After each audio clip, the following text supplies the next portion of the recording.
Everyone, বাইরে ঝুম বৃষ্টি, প্রচুর বৃষ্টি হচ্ছে। এরকম সময় ভাজা পোড়া না খেলে কিন্তু চলেই না। সেজন্য আমি তৈরি করলাম মিষ্টি কুমড়ার পাতা দিয়ে ডাল দিয়ে একটা মজাদার ভাজা। এটা কিন্তু এক এক অঞ্চলে এক এক রকম নামে পরিচিত। আমাদের অঞ্চলে এটা কিন্তু বলে পাতা বড়া, পাতা দিয়ে পেঁয়াজু।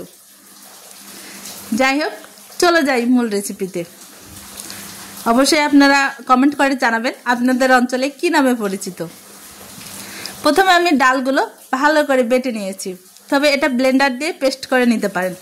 এখানে বেশি পরিমাণ লাগবে পেঁয়াজ কুচি, কাঁচা মরিচ, একটু হালকা মরিচের গুঁড়ো, হলুদ গুঁড়ো আর ভাজা জিরা গুঁড়ো আর একটু চাউলের গুঁড়া অ্যাড করে ভালো করে মাখিয়ে নেবেন। আর আমি যেটা নিয়েছি স্পেশাল, সেটা হলো মিষ্টি কুমড়ার পাতা, টাটকা কচি পাতা লাগবে।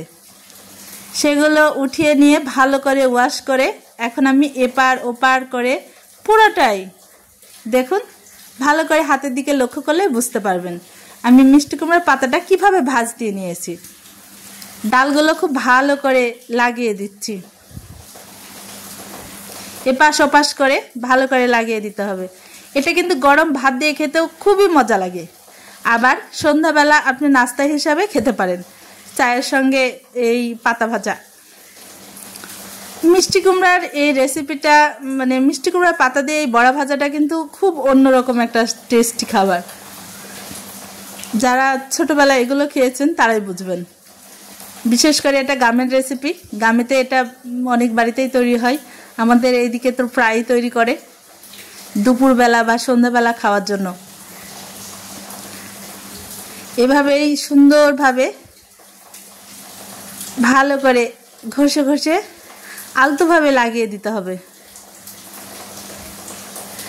ডালের পেঁয়াজও কিন্তু অনেক রকমভাবে খাওয়া যায়।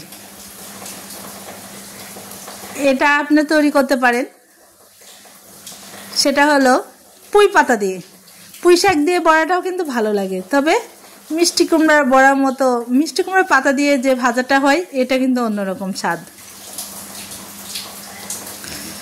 আজকে আমি দুপুরবেলায় রান্না করেছি মাংস, ডাল আর একটা ভাজা, মানে সবজি দিয়ে ভাজি। তো ভাবলাম যে বৃষ্টির মধ্যে আসলে খাবারটা ছিল, কিন্তু সন্ধ্যাবেলা অন্য কিছু লাগে, সেজন্যই চলে আসলাম কিছু একটা সন্ধ্যার নাস্তা করার জন্য। ভাবলাম আপনাদের সঙ্গে শেয়ার করি, কারণ আমার খুব পছন্দের খাবার। আমার বাসায় গেস্ট এসেছে, আমার খুব কাছের একটা প্রিয় আপু। মুড়ি মাখানো আর এই চপটাই খাওয়া হবে সন্ধ্যাবেলা। এখন আমি সরষের তেল দিয়ে ভালো করে হিট করে নিচ্ছি। এটা অপশনাল, আপনারা ইচ্ছা করলে এখানে সয়াবিনের তেল ইউজ করতে পারেন।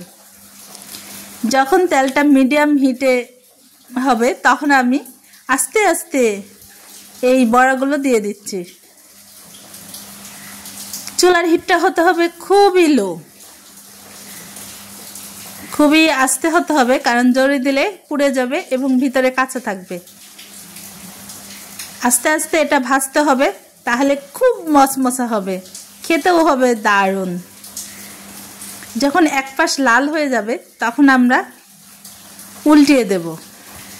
এই দেখুন, আস্তে আস্তে উল্টিয়ে দিচ্ছি। ডালগুলো কিন্তু পাতার সঙ্গেই আছে।